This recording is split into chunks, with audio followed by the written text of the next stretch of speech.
सबसे अनमोल तोहफा। Railway station पर साइड में लेटी हुई महिला दर्द से कराह रही थी। मुझे ऐसा प्रतीत हुआ कि उसे कोई भारी पीड़ा हो रही है। अन्य यात्रियों की भांति मैंने भी उसे नजरअंदाज कर दिया। मेरे साथ में मेरा 8 वर्ष का बेटा अंश भी था। वह उस बुढ़िया के दर्द को दिल से महसूस करके उसकी ओर टकटकी लगाकर देख रहा था। पापा, ये बुढ़िया क्यों चिल्ला रही है? इसे क्या परेशानी है? अंश ने मुझसे पूछा और तब मैंने जवाब दिया, बेटा, इसे कहीं दर्द हो रहा होगा या फिर इसे कोई अन्य परेशानी होगी। पापा, गाड़ी तो 1 घंटा लेट है, अंश फिर बोला और मैंने हाँ में जवाब दिया। यह तो बहुत कमजोर हो गई है। बेचारी दर्द से कितना कराह रही है। पापा, क्यों न इसे हम दवाई दिला दें? अंश ने जब मुझे कहा तो मैंने उसे समझाते हुए कहा, बेटा, हम इसे दवाई क्यों दिलाएं? हम तो इसे जानते तक नहीं है और देखो कितनी गंदी है। लगता है कई दिनों से नहाई भी नहीं है। कोई देखेगा तो हमारा मजाक बनाएगा। पापा, आप ही तो कहते थे कि गरीबों और असहायों की जो मदद करता है तो भगवान उस पर सदा मेहरबान रहते हैं। इसलिए हमेशा दूसरों की सहायता के लिए अग्रसर रहना चाहिए। और आज आप कह रहे हैं कि कोई देखेगा तो क्या कहेगा, हमारा मजाक बनाएगा। मेरी समझ से दूसरों की सहायता करने पर हमारा मजाक कोई नहीं बनाएगा। अगर पापा कोई बनाता है तो बनाने दो। हमें अपने कार्य पर ध्यान देना चाहिए। ऐसा आप और मौत दोनों लोग कहते थे, परंतु आज आप।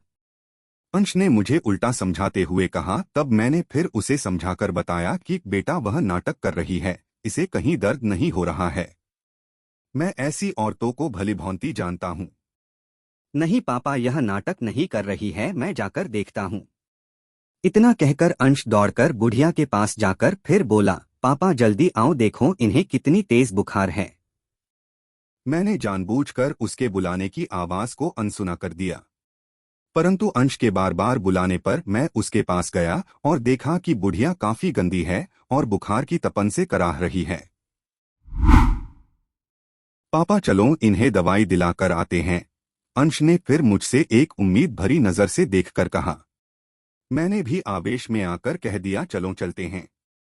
मेरा इतना कहने पर अंश के चेहरे पर खुशी की झलक दिखाई देने लगी थी, जो कि कुछ क्षण पहले अदृश्य थी।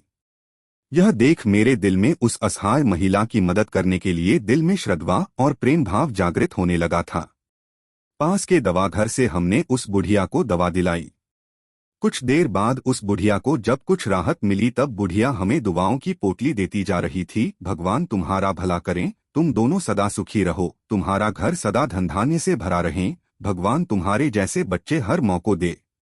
उस बूढ़ी औरत के इन शब्दों ने मुझ पर बाणों का कार्य किया और मेरे अंदर बैठे असुर को मार भगाया। उसकी मदद करने का मुझे अंश व खुद पर फख्र महसूस हो रहा था। साथ ही असहायों की मदद करने की भावना मेरे अंदर जागृत हो चुकी थी। जब हम रेलवे स्टेशन पर पहुंचे तो वहां पर उपस्थित यात्रियों ने भी हम दोनों को दुआओं की गठरी देना शुरू कर दिया। आप दोनों उस महिला के लिए फरिश्ता हो। आपके बेटे की तारीफ जितनी की जाए उतनी कम है। ये आपके ही संस्कार है जो आपके बेटे द्वारा उस असहाय महिला व यहाँ पर उपस्थित हर यात्री को प्राप्त हुए हैं। भगवान आपको हमेशा खुश रखे। ये वाक्य थे वहां पर उपस्थित यात्रियों के। कुछ यात्री कह रहे थे कि हमें इस बालक से सीख लेनी चाहिए। यह बालक समाज के लिए भगवान की एक महत्वपूर्ण देन है। यह सब सुनकर मेरा दिल खुशी से गदगद हो रहा था। आज मैं बहुत खुश था कि ऊपर वाले ने मुझे मेरे बेटे द्वारा व बेटे के रूप में कितना अनमोल तोहफा दिया है, जिसकी मैंने कभी कल्पना भी नहीं की थी। यह सोचते सोचते मैंने अपने बेटे को सीने से लगा लिया और कहा, थैंक्स बेटा। इतना सुनकर अंश मेरे सीने से चिपक जाता है और आई लव यू पापा, आई लव यू बेटा, मैंने भी पलटकर जवाब दिया।